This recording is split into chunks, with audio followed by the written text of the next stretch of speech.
dipanggil ya oleh Polres Jakarta Timur dalam hal bahwa laporan kita yang sudah kita layangkan pada tanggal 21 Maret tentang penghapusan dalam kekerasan dalam rumah tangga Undang-Undang 23 tahun 2004 yang kami laporkan adalah pasal 44 ya, mengenai penganiayaan ADRT terhadap klien kami. Hari ini sudah dinaikkan dalam penyidikan ya, dan kami tadi telah diperiksa kurang lebih selama 2 jam mengenai apa-apa yang terjadi, dan sekarang sudah naik ke tahap penyidikan, berarti sudah ada unsur pidananya, sudah ditemukan unsur pidana dalam laporan klien kami, dan kami tadi telah diperiksa oleh tim penyidik Polres Jakarta Timur seperti itu. Ya tentunya pelapor sudah pernah dipanggil. Ya, pelapor sudah pernah dipanggil karena kan pelapor sudah dipanggil dalam tahap penyelidikan. Kemarin juga terlapor sempat meminta mediasi yang tidak ada titik temu terhadap klien kami sebagai pelapor, dan makanya saat gelar perkara sudah ditemukan unsur pidana dan dinaikkan dalam tahap penyidikan ya, yang artinya sudah ditemukan unsur pidana. Itu. Kenapa Bang bisa tidak ada titik mediasi? Ya dari klien saya kan tentunya meminta tanggung jawab, meminta bagaimana penyelesaian dalam kasus ini. Dalam hal ini kan klien kami mempunyai 2 anak juga ya, selain juga dianiaya oleh terlapor dari saudara Bapak Yogi. Tentunya beliau dalam mediasi tidak bisa meyakinkan klien kami mengenai, dia kan meminta kita mencabut perkara, mencabut laporan, tapi tanggung jawabnya apa? Kalau tidak ada tanggung jawab yang bisa meluluhkan klien kami, ya untuk apa berdamai? Kita luruskan saja perkaranya, toh memang ada, kita nggak mengada-ngada kok, ada unsur pidananya dan ada bukti saksi semua lengkap kok, seperti itu. Dan kami juga besok akan sidang pertama ya mengenai gugatan perceraian, di mana laporan kami juga nantinya akan masuk ke dalam gugatan untuk kami menggugat cerai saudara terlapor ini yang tentunya sebagai tergugat, seperti itu. Jadi memang ada kok peristiwanya, nggak kita ada-adakan, nggak mengkriminalisasikan, seperti itu. Oke Bang, hari ini bisa ulang ya terkait naik sedikit, apakah ada bukti baru yang ditambahkan? Mengenai itu paling baju saat kejadian tadi disita ya oleh tim penyidik Polres Jakarta Timur. Tentunya juga dari buku nikah juga tadi dilampirkan, KK dan flash disk juga. Pokoknya saat kejadian itu mengenai KDRT sudah disita oleh tim penyidik Polres Jakarta Timur. Ratu Meta mungkin karena tuh mungkin sedikit gimana akhirnya kasusnya naik ke penyidikan mungkin seperti apa?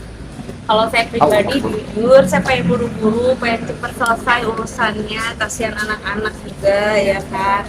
Anak-anak saya kan masih butuh perhatian seharusnya, yang harus dilindungi, terus butuh kasih sayang tentunya. Tapi sampai saat ini, sampai detik ini nggak ada via telepon, via WhatsApp atau video call gitu kan. Padahal saya pribadi saya nggak pernah yang melarang ayahnya untuk berkomunikasi dengan anak-anaknya, tapi sampai saat ini nggak ada. Bahkan ya anak sakit, bahkan kemarin anak sakit tidak ada biaya sama sekali untuk di sisu atau melihat kondisinya, nggak ada. Justru malah Pak Maci yang saya berterima kasih di transfer buat anak saya gitu kan. Jadi ya jujur sih kalau untuk pekerjaan sekarang ya saya syukurin ada aja untuk anak, cuma ya memang berat ya. Anak-anak saya kan masih butuh perhatian banget gitu, apalagi untuk biaya-biaya yang setiap minggunya saya harus keluarkan gitu kan. Itu berasa loh, anak-anak masih pada kecil-kecil ya. Saya pengennya ya dari tanggung jawabnya ya pada ayahnya, tapi sampai saya sekarang ini nggak ada. Kak, ini kan kasarnya anak dari bapak gitu, kok berani dan mau melaporkan dengan perkara kasus ini? Ini perkara, jadi ini perkara itu mas gak cuma satu kali ini gitu, terus itu banyak banget dijanji-janjiin, ya banyak banget dibohongin, sering kali dibohongin sama suami, dan akhirnya ya udahlah saya terima. Terus untuk kejadian saya di KDRT ini kan gak cuma sekali, sering, terus bahkan kayak misalkan dia berkata-kata kasar kalau pada saat lagi marah itu sering. Jadi saya tuh masih saya pikir oh ya udah deh nggak apa-apa deh saya terima karena mungkin anak saya mikir ada 2 anak, tapi lambat laun saya kesabaran saya udah habis nih mas gitu kan, apalagi sampai saya berdarah-darah. Terus nggak tahu sih kemarin pada saat terakhir saya kejadian itu bener-bener saya udah mau mati bener-bener, terus saya dicekiknya sampai nggak ada hilang nafas gitu. Saya udah nggak tahu lagi pas kemarin. Udah nggak inget apa-apa, pas diingetin itu pun diingetin sama mbak, ibu di ini, ibu di itu, ibu di ini. Oh iya juga ya mbak, baru saya sadar. Pertama kali kak KDRT yang dia lakukan Udah sering ya, pertama kali itu tahun berapa? Kalau cacian makian itu pertama menikah itu udah langsung cacian makian, tapi kalau untuk pemukulannya itu tahun 2023. Udah lama ya. Kak, kan terakhir kita wawancara media saat lahiran kakak juga, kalau nggak salah rumah sakit Brawijaya yang kita dan kakak kan juga ngasih ngomong untuk lakinya begini baik atau gitu, kok berbelen banget dengan statement kakak. Ya namanya juga kita kan berumah tangga ya, kita juga nggak mau lah satu sama lain membuka aib suami kita ya. Tapi pas kemarin terakhir yang saya bilang KDRT suami saya terhadap saya terjadi sampai diinjek-injek perut saya, itu udah kayak bukan manusiawi gitu lah, apalagi di depan anak-anak saya, apalagi di depan ART saya, yang saya itu gini, tolong saya, maksud saya lepasin saya, udah gitu saya ampun gitu, sampai nggak dilepasin sama suami saya sampai diinjek-injeknya, terus-terusan sama dia, sampai dicekiknya. Saya udah minta tolong sama dia, udah lepasin. Saya udah mau kabur tuh, saya udah nggak inget apa-apa, pokoknya saya kabur dari rumah, saya nyelamatin diri saya, anak-anak saya ntar lah gitu, saya udah nggak mau gitu. Tapi dia nggak bisa, saya udah nggak bisa kabur karena udah dipukulnya sama suami saya. Kemaci ini kan udah sidik, maka terlapor udah jadi tersangka naiknya. Ya kalau udah penyidikan kan memang prosesnya dari korban dipanggil, nanti berlanjut ke saksi-saksi dari korban juga, dari pelapor. Setelah saksi dipanggil tentunya terlapor ya akan dipanggil dalam tahap penyidikan, tentunya lebih didalamkan. Dan juga dokter-dokter kemarin juga sudah dipanggil dan menyatakan memang ada pidananya kok seperti itu.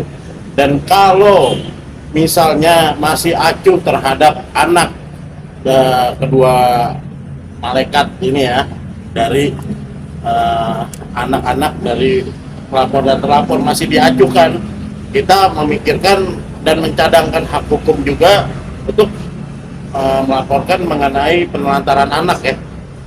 Dan nantinya juga apa yang terjadi di proses kepolisian ini kita akan sampaikan ke majelis hakim untuk segera nanti terkait hal cerai ya, mengenai nafkah, mengenai anak, nafkah istri ya. Semoga nantinya dari laporan kepolisian, dari adanya juga kita laporkan ke perlindungan anak dan wanita PPA, itu akan menjadi acuan untuk ditemukan